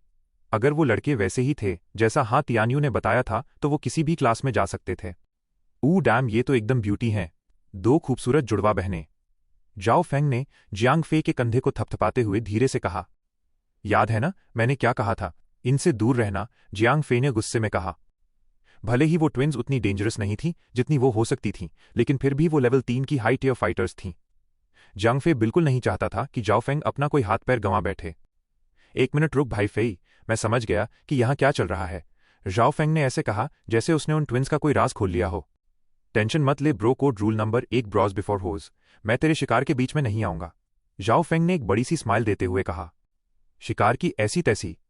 बस तू उनसे दूर रहना, जियांग फे ने घबराते हुए कहा। अगर जाओ फेंग कुछ गलत समझ बैठा तो वो और जियांग फे बहुत बड़ी मुसीबत में फंस सकते थे, खासकर तब जब ये जांगफा और बाई जोंगवेई उन लड़कियों के पीछे पड़े थे। क्लास में सिर्फ जियांग फे और जाओ फेंग ही उन लड़कियों के बारे में फुसफुसा नहीं रहे थे, बाकी पूरी क्लास भी अपनी ही बातों में लगी हुई थी। लड़के तो आज कुछ ज्यादा ही शोर मचा रहे थे। इसमें उनकी भी कोई गलती नहीं थी, एक तो कोई ट्रांसफर स्टूडेंट जल्दी आता नहीं था, ऊपर से 2 जुड़वा लड़कियां। सब उसी उम्र में थे जहां प्यूबर्टी की वजह से नई नई क्यूरियोसिटी पैदा हो रही थी। यांग किंग और यांगपो का इंट्रोडक्शन खत्म होने के बाद टीचर उनकी सीट्स अरेंज करने लगीं। इससे पहले कि वो ऐसा कर पाती, वांग हुएरन अचानक क्लास में आ गया। ये मोटा वैंग यहां क्या कर रहा है? होमरूम टीचर को मिलाकर क्लास के लगभग हर इंसान के दिमाग में यही बात चल रही थी। साफ था कि कोई भी उस आदमी को पसंद नहीं करता था। मिस जैंग, आपके लिए 2 और ट्रांसफर स्टूडेंट्स आए हैं, प्लीज इन्हें भी क्लास में ले लीजिए, वांग हुएरन ने मुस्कुराते हुए कहा। जापानीज स्टूडेंट्स वाले इंसिडेंट के बाद इस आदमी को बहुत बुरी तरह पीटा गया था, लेकिन उस पूरे मामले को दबा दिया गया था, इसलिए वो इसके बारे में कुछ नहीं कर सका। वांग हुएरन के जल्दी से वहां से जाने के बाद 2 लड़के क्लास में आए। ओह डैम, ये तो बहुत हैंडसम है। इससे पहले कि जियांग फे उन लड़कों के बारे में जाओ फेंग को वार्न कर पाता, जाओ फेंग ने पहले ही अपनी राय दे दी। अरे लड़कियां तो मुसीबत हैं ही, लेकिन वो लड़के तो एकदम अलग ही लेवल पर हैं। उनसे बात मत करना, उनकी तरफ देखना भी मत। अगर कुछ गड़बड़ हुई तो मैं तुम्हें नहीं बचा पाऊंगा, जियांग फे ने कहा। वो जानता था कि जाओ फेंग बहुत खुले मिजाज का लड़का था जिसे दोस्त बनाना पसंद था। प्रॉब्लम ये थी कि वो दोनों ऐसे बिल्कुल नहीं थे, खासकर वो लड़का जिसका नाम ये जांगफा था। जियांग फे 24 घंटे जाओ फेंग और उसकी फैमिली की सिक्योरिटी तो नहीं कर सकता था। ठीक है, समझ गया, जाओ फेंग ने तुरंत शांत होते हुए कहा। पता नहीं ये जलन थी या जियांग फे की वार्निंग का असर, लेकिन जाओ फेंग ने उन्हें एकदम दुश्मनी वाली नजर से घूरा। क्या वो लड़के कितने हैंडसम हैं? अगर क्लास की सारी लड़कियों के दिमाग में चलने वाली बातों को ब्रॉडकास्ट किया जाता तो कुछ ऐसी ही आवाज आती। सच कहा जाए तो जियांग फे को भी ये मानना पड़ा कि वो हैंडसम थे। ये जंगफा और बाई जोंगवे दोनों ही सिर से पैर तक एकदम परफेक्ट थे। जियांग फे तो उनके सामने कहीं टिकता ही नहीं था। फिर भी उन दोनों के बीच एक साफ फर्क दिखाई दे रहा था। बाई जोंगवे के चेहरे पर एक शांत और गंभीर एक्सप्रेशन था जिसमें शान और गुरूर झलक रहा था। ये जंगफा एकदम शांत और कूल लग रहा था। वो ऐसा इंसान लग रहा था जिसे किसी से बात करना पसंद नहीं था, बिल्कुल किसी जापानीज आरपीजीएस के मेन कैरेक्टर जैसा। वो पक्का ये जांगफा होगा, जियांग फी ने सोचते हुए पहचान लिया कि उसे किससे बचकर रहना था। भले ही जियांग फे ने उन दोनों को पहली बार देखा था, लेकिन हाँ, तियानियों की दी हुई इन्फॉर्मेशन के हिसाब से वो समझ गया था कि कौन क्या है। प्लीज क्लास को अपना इंट्रोडक्शन दो, होमरूम टीचर ने कहा। भले ही उन्हें अपनी क्लास में इतने सारे स्टूडेंट्स का होना बिल्कुल पसंद नहीं आ रहा था, लेकिन वो कुछ नहीं कर सकती थीं। ज्यादा से ज्यादा वो उनकी सीट्स अरेंज कर सकती थीं और स्कूल खत्म होने के बाद हेडमास्टर से इसकी कंप्लेंट कर सकती थीं। आप सभी को नमस्ते, मैं बाई जोंगवे हूं। आज से हम क्लासमेट्स हैं। मुझे आप सबके साथ रहकर बहुत खुशी होगी, बाई जोंगवे ने झुककर जोर से कहा। जब वो सीधा हुआ तो उसकी नजर यांग पो पर पड़ी। जियांग फे ने ये बात तुरंत नोटिस कर ली। उसी पल उसे समझ आ गया कि जोंगवेई की नजर यांग पो पर थी। मैं ये जांगफा हूं। आह, लिटिल चिंग, क्या इत्तेफाक है कि हम फिर से क्लासमेट्स बन गए। चलो सब मिलजुल कर रहते हैं। बाई जोंगवेई के मुकाबले ये जांगफा ने यांग किंग की तरफ मुड़ने से पहले सिर्फ अपना नाम बताया था। उसका एटीट्यूड घमंड और गुरूर से भरा हुआ था। साफ था कि उसे यांगचिंग के अलावा बाकी क्लास से कोई मतलब नहीं था। क्लैप। टीचर को ये जंगफा का पूरी क्लास के सामने इस तरह से बात करना बिल्कुल पसंद नहीं आया और उन्होंने सबका ध्यान खींचने के लिए जोर से ताली बजाई। ठीक है, वक्त किसी का इंतजार नहीं करता। प्लीज अपनी सीट्स चुन लो और हम आज का पहला लेसन शुरू करेंगे, होमरूम टीचर ने कहा। वो आलस कर रही थीं। अगर वो क्लास की सीट्स अरेंज करती तो उसमें बहुत मेहनत और टाइम लगता। इसलिए उन्होंने सोचा कि ये लोग खुद ही अपनी सीट्स ढूंढ लें और काम खत्म करें।